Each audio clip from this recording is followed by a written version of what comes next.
Hoje, 26 de fevereiro de 2025, Polícia Federal desarticula esquema de lavagem de dinheiro do PCC através de fintechs. Deputada Érica Hilton propõe reduzir jornada de trabalho para 4 dias na semana. Emendas parlamentares ultrapassam 50 bilhões de reais e STF exige transparência nos repasses. Prazo para carimbar ovos vencidos a granel é adiado pelo Ministério da Agricultura. Eu sou o Bruno Sena e o Rádio Notícias está no ar. Rádio Notícias, a informação na hora certa. Um panorama atualizado do que está acontecendo no Brasil e no mundo, você ouve aqui. Rádio Notícias. Rádio Notícias. Informações com credibilidade e imparcialidade. Não importa onde você esteja, não importa o horário, nós estamos aqui para mantê-lo informado.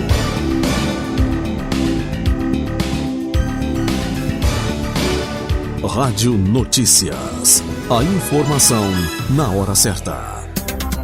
Uma operação do Grupo de Atuação Especial de Repressão ao Crime Organizado e da Polícia Federal prendeu nesta terça-feira 25 um policial civil suspeito de envolvimento na lavagem de dinheiro da facção criminosa Primeiro Comando da capital PCC por meio de fintechs. O policial Silas Elias Júnior, CEO de uma financeira, foi detido em São Paulo. Ele já havia sido preso em 2023 por ligação com um esquema de lavagem de dinheiro para criminosos chineses, mas foi solto no fim de 2024. As fintechs GoBank e Invibank são suspeitas de movimentar milhões de reais da facção criminosa, ocultando a origem ilícita dos valores com a compra de imóveis. A justiça determinou o bloqueio de até 27 milhões de reais dos investigados e suspendeu as atividades dos 2 bancos digitais. Segundo as investigações, essas fintechs movimentavam cifras bilionárias e operavam fora do radar do Banco Central, aproveitando brechas na regulamentação.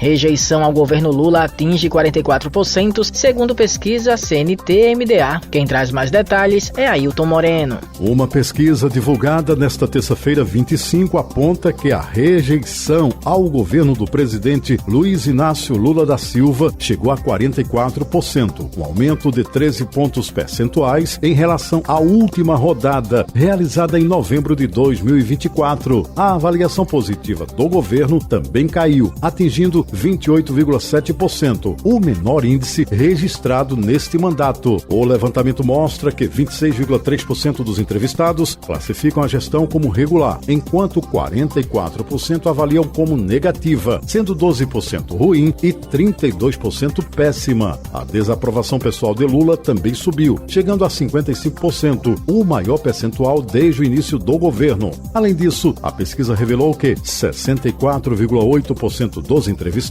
acreditam que Lula não merece reeleição em 2026, enquanto 31,7% ainda o consideram uma opção para um novo mandato. O levantamento do Instituto MDA foi realizado entre 19 e 23 de fevereiro, com 2.002 entrevistas presenciais e margem de erro de 2,2 pontos percentuais. Com informações para o Rádio Notícias, Ailton Moreno.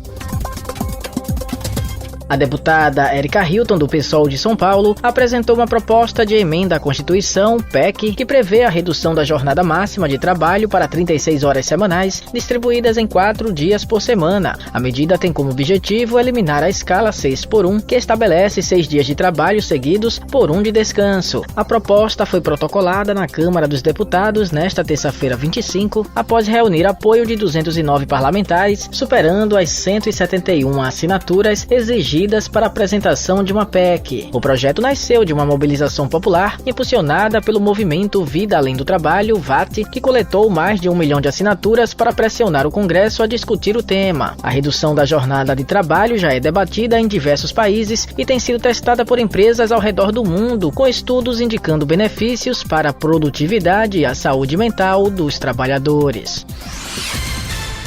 A informação na hora certa. Rádio Notícias.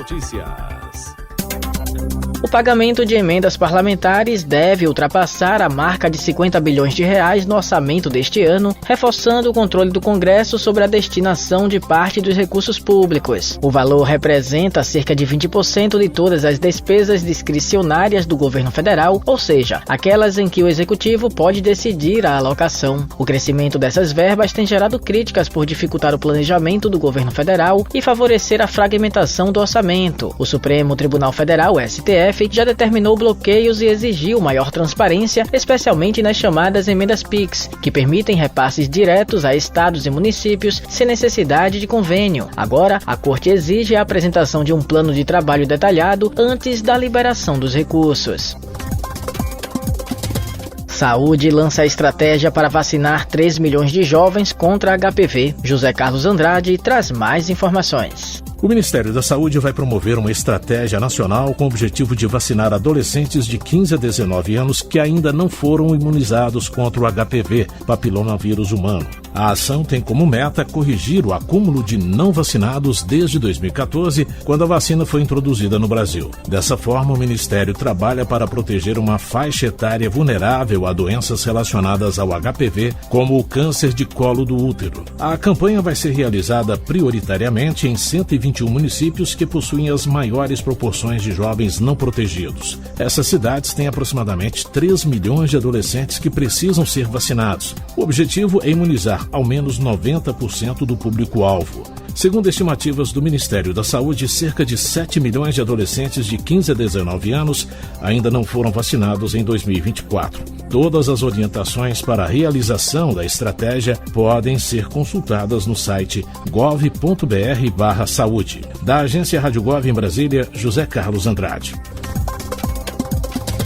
Os Correios iniciaram um mutirão para atendimento presencial e gratuito a pessoas endividadas em parceria com a Serasa e a Federação Brasileira de Bancos. O serviço estará disponível em todas as 10 mil agências do país até 31 de março. Os interessados podem consultar seus débitos na plataforma Limpa Nome e terão acesso a ofertas especiais de renegociação com descontos de até 99% e parcelamentos de até 72 vezes. Os pagamentos podem ser feitos à vista ou parcelados e transações via Pix podem garantir condições ainda melhores. A ação faz parte do Feirão Serasa 2025, que envolve 1.456 empresas e tem como objetivo facilitar a regularização de pendências financeiras. Para ser atendido, é necessário apresentar um documento oficial com foto. Rádio Notícias. A informação na hora certa. Carimbo nos ovos a granel. Prazo é adiado para setembro. Os embalados com validade em rótulo não precisam da marcação na casca. Mudança era prevista para março. Quem explica pra gente é Bianca Mingotti. O prazo para os produtores rurais carimbarem a casca do ovo vendido a granel com a data de validade foi adiado pelo Ministério da Agricultura e Pecuária, MAPA, para o dia 4 de setembro deste ano. A norma considera que a granel é o produto sem embalagem primária rotulada. A marcação individual desses produtos também deve trazer o número de registro do estabelecimento produtor. A mudança era prevista para março. Pela nova regra, os ovos embalados com validade devidamente rotulada não precisam da marcação na casca. Alvo de publicações de desinformação, a portaria do MAPA de setembro do ano passado estabelece os requisitos para instalações, equipamentos e procedimentos de funcionamento de granjas avícolas e unidades de beneficiamento de ovos e derivados. A norma foi atualizada pela nova portaria em fevereiro de 2025, que estabelece um novo prazo para a adequação dos produtores. Conforme nota da Secretaria de Comunicação Social do Governo Federal, a medida não altera as regras para os estabelecimentos produtores de ovos, tendo em vista que a regra de rotulagem dos produtos não foi modificada. Na realidade, foi acrescentada a identificação individual para ovos vendidos a granel, ou seja, na ausência de embalagem primária rotulada, é necessário a identificação individual para a venda a granel. Pela nota, o governo informa que a portaria visa a segurança e a transparência para o consumidor, além de ser uma ferramenta de combate à fraude em proteção ao produtor. A nova portaria do MAPA estabelece que a tinta a ser utilizada para impressão ou marcação da casca de ovos deve ser específica para uso em alimentos, sendo atóxica e não representar risco de contaminação ao produto. Reportagem Bianca Mingotti. Uma nova onda de calor vai atingir o centro-sul do Brasil a partir desta sexta-feira, dia 28, e deve persistir até pelo menos o dia 5 de março. A previsão é da Clima Tempo. Os estados mais afetados serão Rio Grande do Sul, Santa Catarina, Paraná, parte de São Paulo, Minas Gerais, Goiás e Mato Grosso do Sul. Essa será a quinta onda de calor registrada no Brasil somente neste ano. A previsão também indica que o calor intenso favorecerá pancadas de chuva localizadas, algumas com risco de tempestades e granizo. No Nordeste, a chuva será intensa no centro-norte da região, especialmente no Maranhão, Piauí, Ceará e Rio Grande do Norte. Meteorologistas também destacam que o fenômeno Laninha deve perder força ao longo de março, retornando a uma fase neutra, o que pode influenciar o regime de chuvas e a entrada de massas de ar frio nas próximas semanas. Você acabou de ouvir Rádio Notícias, a informação na hora certa. Obrigado pela audiência.